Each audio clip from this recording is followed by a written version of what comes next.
Kingdom Millionaire mentor Ike Ikokwu here with Kingdom Millionaire Institute to answer the question, how to become a millionaire. It's a very, very popular question. So by mere fact that you're watching this video would indicate that somewhere deep inside of you, there's a desire to become a millionaire. Perhaps it's an idea that you've toyed around with or a fantasy that you have. Maybe it's just something you're wishing would happen to you. Like many, you might have moved on that wish by playing the lottery. If playing the lottery describes what actions you've taken, how is that working for you? Have you gotten the lucky break yet and struck gold with a winning ticket? I'm not that surprised if you've not.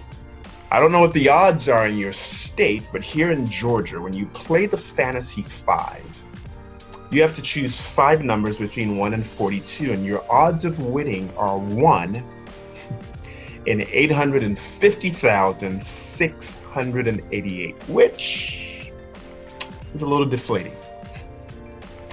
Maybe you decided to raise the stakes and go for the Powerball lottery.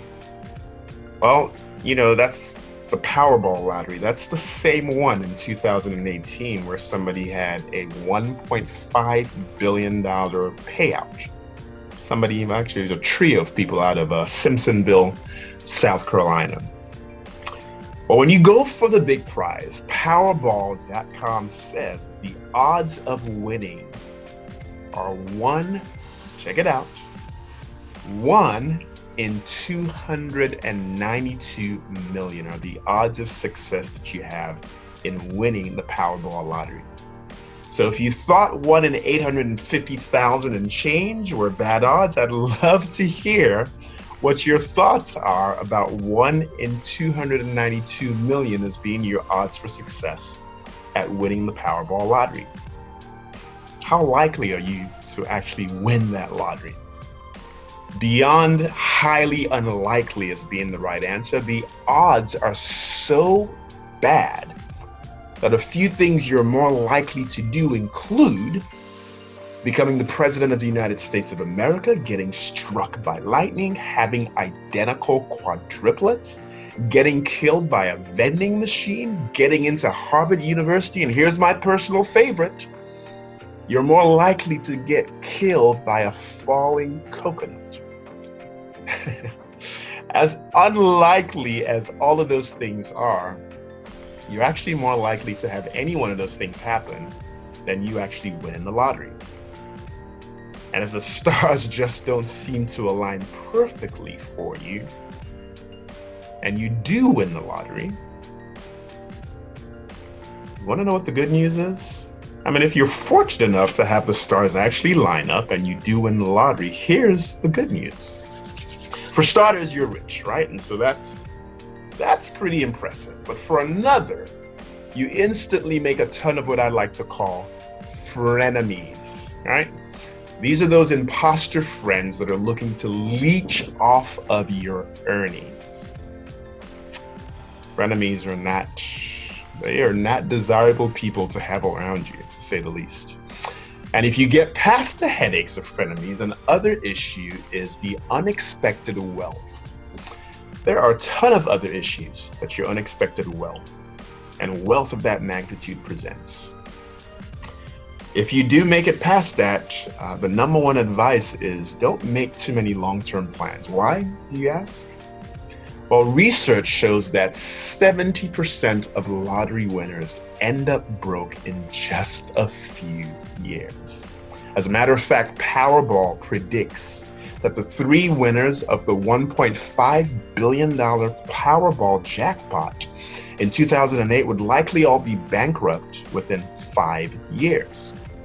So perhaps focusing our energies on the lottery might not be the smartest thing to do if we're really, really, really serious about becoming a millionaire. As a matter of fact, if you've watched Grant Cardone's video on how to become a millionaire, you know that one of the things he teaches is that you have to conserve your energy. What things are you focused on? You see, you can't be staying out late at night drinking, hanging out at the nightclubs, spending all of your free time on mindless entertainment and what I like to call dumb tube, aka the television, you've got to prioritize what's important to you and focus on what truly matters. Because again, where your focus goes, that's where your energy flows. And we know that energy is what's needed to create things.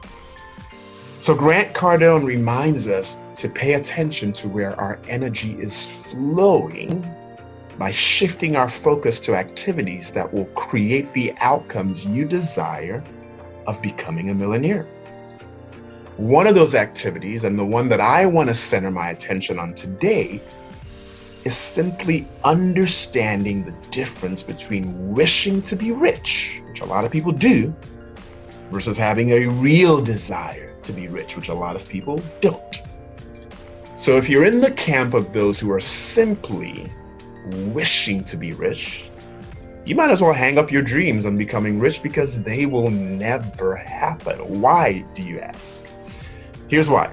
Simply because riches never respond to wishes. Riches, if they come into your life at all, they only come in response to definite plans backed by a burning desire that's followed through with persistent action. And so when you hear somebody like Grant Cardone talk a lot about his rules on getting rich, one of the first things he says is that you need to make a decision. And when you make a decision, you need to take action, right? Seems rather rudimentary, seems rather basic. But why is this important? It's important because definite plans are the result of you actually having made a decision. Until you make a decision, there are no definite plans for carrying out your goal of becoming rich that will ever occur. Listen, you don't have to be great in life when you start out at whatever it is that you're shooting for. You don't even have to have the best plans when you get started. As a matter of fact, whatever plans you start out with are likely to change 1,000 times over before you actually get to the end goal. But the fact of the matter is, you have to absolutely start to be great.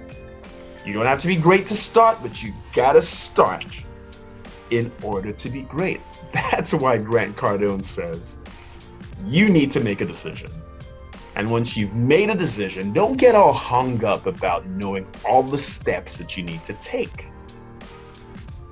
I mean, after all, as a believer, if you are a believer, you know the Bible says that anything that's not done in faith is sin. So needing to know everything that you need to do in order to get to your desired end result is really a sin. All you need to do is to take one step. And here's why. Henry David Thoreau is quoted as saying, if one, and that one is you watching this video right now, if you will simply advance confidently in the direction of your dreams, and if you will endeavor to live the life which you have imagined, then you will meet with a success that is unexpected in common hours. That's a very, very powerful statement. Now, there's more to this Thoreau quote other than what I've just shared. This is more or less an abbreviated version of that quote, but there's a lot that is packed into just those little words. And I won't unpack all of that right now, but what I do want to focus in on is one so not so very obvious, but incredibly powerful key that Thoreau shares with us in that abbreviated quote. And that's the fact that Thoreau says that all you have to do is advance confidently in the direction of your dreams. What that implies is this. You don't have to have all the details as to where it is you're headed, but you do need to make a decision and simply take one step, just one step in the direction of what it is that you've been dreaming about and what it is that you want to achieve. So if you don't know all of the things that you need to do, I bet that you know at least one thing that you could do. Maybe that one thing is to simply refocus how and where you're spending your time. Rather than spending your time on what I like to call the dumb tube, right? That's the television. Maybe you should spend some time on YouTube, learning from folks like Grant Cardone, Ty Lopez, Gary Vee, Pedro Adeo, myself, and other people out there that are sharing free content that can help increase your financial literacy. Maybe that one thing that you should do is to simply give up smoking cigarettes so you can have some extra cash that you can put towards a higher and more productive use. Maybe the one thing that you should do is change the friends that you hang around with. I mean, think about this. If all of your friends are broke as you are, do you really think that you're going to learn anything worthwhile by hanging around those folks? I mean, the Bible is clear on this. It says that he who walks with the wise grows wise, but a companion of fools ends up suffering harm. My point is simply this. You don't have to know every step that is necessary for you to become a millionaire. All you have to know right now in this moment is one step. What is that one thing that you can do differently? And while I'm not a betting man, if I had to bet, I'd bet on the fact that you know at least one thing, that you're aware of at least one step that you could take right now that would put you that much closer towards becoming a millionaire. And if you don't know what that one step should be, I promise you that by the end of this video, I will solve that problem for you too. So earlier I said that I wanted to help you understand the difference between simply wishing to be rich versus desiring to be rich. And after hearing me say that riches, if they come into your life at all, they don't come because you've been wishing for them. Riches only respond to definite plans that are backed by a strong, pulsating, burning desire that is followed through by very persistent action. Now, if you've ever read the book 3 Feet from Gold, then you are aware of many people who stop short of their desired goal of striking gold, when in reality they were only 3 feet away.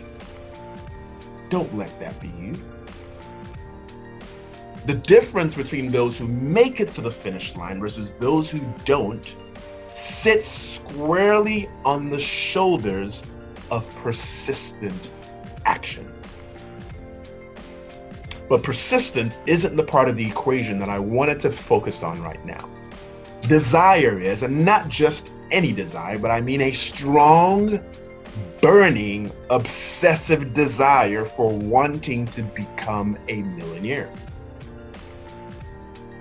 Why am I placing a lot of emphasis on a burning desire, a very, very strong, obsessive desire? Simply because desire is the starting point of all human achievement. See, when you're interested in something, you might put forth some effort towards trying to obtain that. But at the first sign of adversity, you're going to run the other way. But when you're committed to something, regardless of the level of adversity that you face, you're going to keep pressing on towards the high mark by being persistent to ensure that you obtain the prize for which you're working very hard at. How is that possible? The only reason that that's possible is because a strong, burning desire is what's serving as fuel to keep you being persistent in spite of numerous obstacles that you run into on your way to goal achievement. The strength of this burning desire has to reach the level of obsession. And when you are truly obsessed about having something, you will stop at no end. For proof of that, all you have to do is look at the invention of the light bulb. You see, if Thomas Edison was merely interested in inventing the light bulb, he'd have quit after his 5th failed attempt, He'd have quit after his 100th failed attempt. He'd have even quit after his 9,999th failed attempt at it. But because he was obsessed by his desire to see this invention see the light of day, pun intended, he stuck it out through 10,000 false starts, and today we have the light bulb. What about Kobe Bryant of the Los Angeles Lakers, who will go down as truly one of the great Laker players? You see, all you have to do is listen to stories from opponents as well as his teammates to realize that Kobe was obsessed with the game of basketball. That obsession with being the best at that sport resulted in multiple scoring titles, MVP awards, as well as 5 NBA championships. Another basketball legend in the making you can look at is a gentleman by the name of LeBron James, who's been labeled as the best basketball player to ever play the game. Now, while some are willing to crown him as the GOAT, the greatest of all time in that sport, I beg to differ. As far as I'm concerned, if someone has to be labeled the GOAT, I'd look no further than His Airness, Michael Jordan. But my discussion here today isn't a Jordan versus LeBron debate or a Jordan versus Kobe debate. I brought up LeBron James simply to show you another example of how an obsessive desire for something in 2016 led to an incredibly great achievement for the city of Cleveland. You see, the city of Cleveland had not won a basketball championship in 52 years.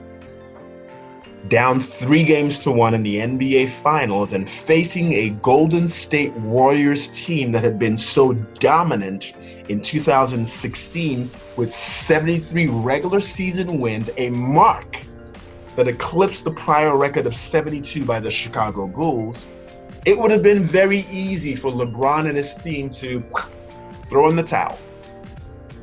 After all, he'd already won 2 NBA championships during his time in Miami with his buddy Dwayne Wade when they went 4 straight times to the NBA Finals. You see, LeBron had every reason to fold with that backdrop. And the fact that no other team in history had ever come back from being down 3-1 in an NBA Finals game. Yet, he was undeterred by the odds and that backdrop. Simply put, he was obsessed by his desire to bring a championship to the city of Cleveland. That obsession is what led LeBron James and the Cleveland Cavaliers to defy the odds and beat the Golden State Warriors in Game 7 to seal the victory and return a championship trophy to the city of Cleveland. One that had engraced that trophy chamber of that team for the past 52 years. That, ladies and gentlemen, is the power of what being obsessed by a burning desire does for any goals that you have that you are pressing towards. So maybe you say to yourself, well, I'm not an inventor and I'm not much into sports. Well, if you are married, you can take inventory of how you won the ultimate prize of your spouse. Chances are you weren't just merely interested in who you ended up marrying. Chances are you had a burning desire for your spouse. That desire was so strong that you thought about them constantly. You stayed up late at night, talking to them on the phone, falling asleep on the phone. You woke up in the morning thinking about them. That burning desire that you had for your spouse became an obsession because you were obsessed by the very desires of your heart. and you overcame every obstacle and you did everything necessary to attain the prize of winning the heart of your soulmate and getting them to say yes. That's the kind of desire that it takes to become a millionaire. It's the starting point. Desire is the starting point of all major achievement in life. And it's not just an ordinary desire. It's a burning, obsessive, passionate, burning, obsessive desire. With that level of desire, your odds for success are greatly improved. Without it, you're doomed for failure or mediocrity in just about any endeavor.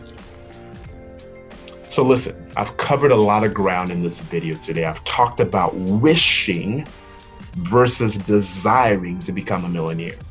And I said if all you're doing is wishing to be rich, you can forget about it, as riches only come to those who have definite plans backed by a burning desire that's followed through with persistent action. I talked about why you need to be persistent and how a burning desire helps fuel your persistence. And then I concluded by telling you why a burning desire is the starting point for all major accomplishment.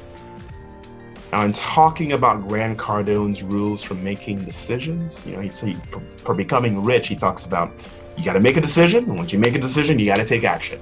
All right, we talked about that. And I shared with you the Henry David Thoreau quote about how by simply advancing confidently in the direction of one's dreams and by endeavoring to live the life that you've imagined, that you will meet with success in uncommon hours.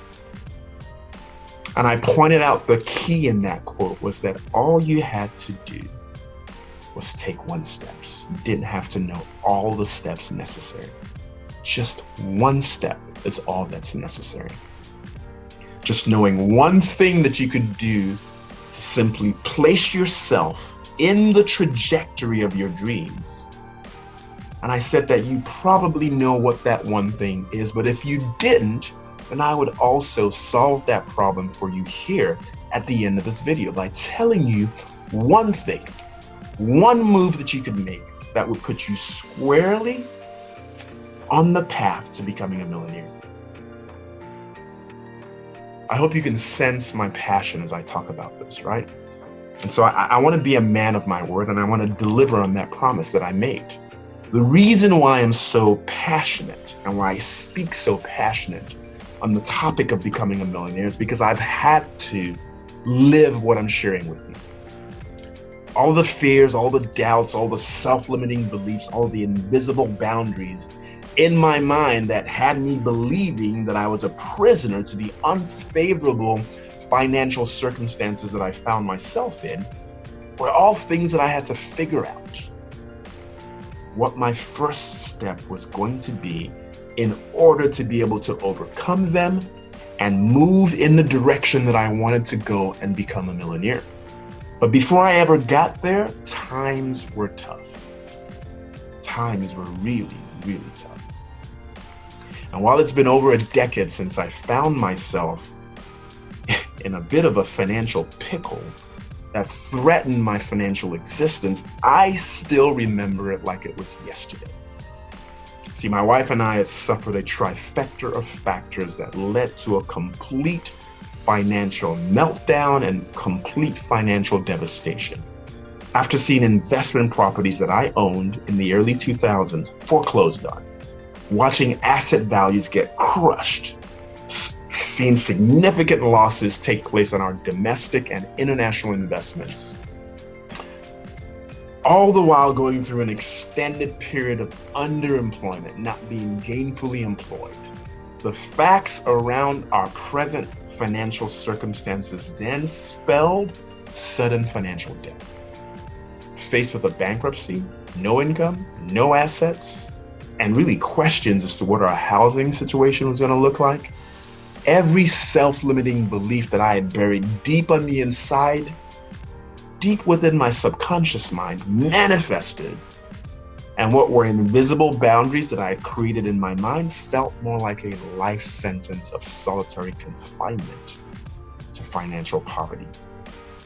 I had to make a decision, and I had to take massive action to reprogram the patterns of thought so that I could experience the transformation needed to climb out of the depths of poverty and end up with a 7-figure net worth just 5 years later. Now, all you have to do is go to www.ikekotagr.com. That's www.ikekotagr.com to get access to this resource. It's a 10-week study that I've put together on how kingdom millionaires think and grow rich. And you'll get access to all of the same steps, all of the procedures that I use to break those patterns of self-sabotage and limiting beliefs so that I could ascend from the ashes of poverty to the mountain of financial security. All you have to do to join me in this study, it's a 10-week study. All you have to do is to go to www.ikekotagr and get registered for the study. When you do, you're going to be so glad that you did. And so if you're unsure about what your next step should be, take this step and join me in this 10-week study. You and your finances will be eternally glad that you did. Now, maybe through other resources that you've availed yourself of, you're saying, hey, I already have my mind right. I just need to get my money right. No worries. I got you covered. I also have the right resources to help you get your money right. Now, when it comes to becoming a millionaire, it can be done in 3 simple steps. Step 1, mindset. Step 2, income escalation. Step 3, financial literacy. Once you've got the right mindset and you're in a position where you are escalating or increasing the amount of money that you are earning, the third and most critical component to becoming a millionaire within the Millionaire Blueprint is what I call financial literacy. Now, there are a ton of lies and false patterns of beliefs that we have related to possibility thinking, right? And all that mindset work that I'm referring to is what will help you fix and break those false patterns. However, there are a bunch of lies and false patterns of beliefs that we have related to how we're supposed to manage our finances. And as sad as it is to say, many of the parties that are responsible for these lies are the very parties that you're supposed to trust. I'm talking about banks, those in the financial services industry, and even the government. As an example, one of the biggest lies that are being promoted in the financial services industry is that the only way to help clients reach financial freedom is to force them to do things that they don't want to do, like go on a financial diet, spend less money just so they could save more money towards their financial goals. If that doesn't work, they end up forcing you to do things that you would rather not do, like taking on more risk on your investments just so you can earn a higher rate of return and get you closer towards financial independence. And if that's not sufficient, then they force you to do things that you'd prefer not to do, just so you can experience financial freedom. I'm talking about things like you having to work a whole lot longer on your job than you'd care to, or making you give up control of your financial assets to the banks, financial institutions, and the government. See, when you go to www.ikefreemasterclass.com, you'll see that what I've done is I've exposed a lot of these lies in much more detail than what you're hearing about right here. I also tell you what you need to do about those lies in this free 5-part masterclass, where I offer about 4 hours of very specific training on the steps that you can start taking right now to be debt-free and financially free, all without being forced to do things you don't want to do, like go on a financial diet just so you can save money, or take on more risk just so you can earn higher rates of returns on your investments, or even work longer than you'd care to just so you could retire, or be forced to give up control of your assets to the banks, financial institutions, and the government. You can access this 4 hours of rich, very detailed training by simply going to www.ikefreemasterclass.com. And what I teach in this training will empower you with the same strategies that I used to break the invisible boundaries of what was possible, which allowed me to go from being bankrupt to becoming a millionaire in just 5 short years, and how you can do the exact same thing for yourself. It's approximately 4 hours of incredibly valuable free content being provided in that masterclass. Again, access it at www.ikefreemasterclass.com. And if at the end of that class you feel like, man, you left me hanging, I need access to more resources, I want to take this further than what's been provided in the free training, then there's an option available to you to allow you to do just that. Okay? So listen, I hope you've gotten a lot of valuable content out of this video teaching. Share, like, comment, and go over to any of the access any of these free resources that I have for you. Okay? It's gonna bless you. It's gonna really help you transition either from a mindset perspective or even just the nuts and bolts of what it takes to become a millionaire, to ascend your net worth, and to really accomplish all the goals you have around your money and your financial future. Take access and take advantage of the resources that are made available to you now. Take care. God bless. I'll catch you on the inside. I'll see you on the next video.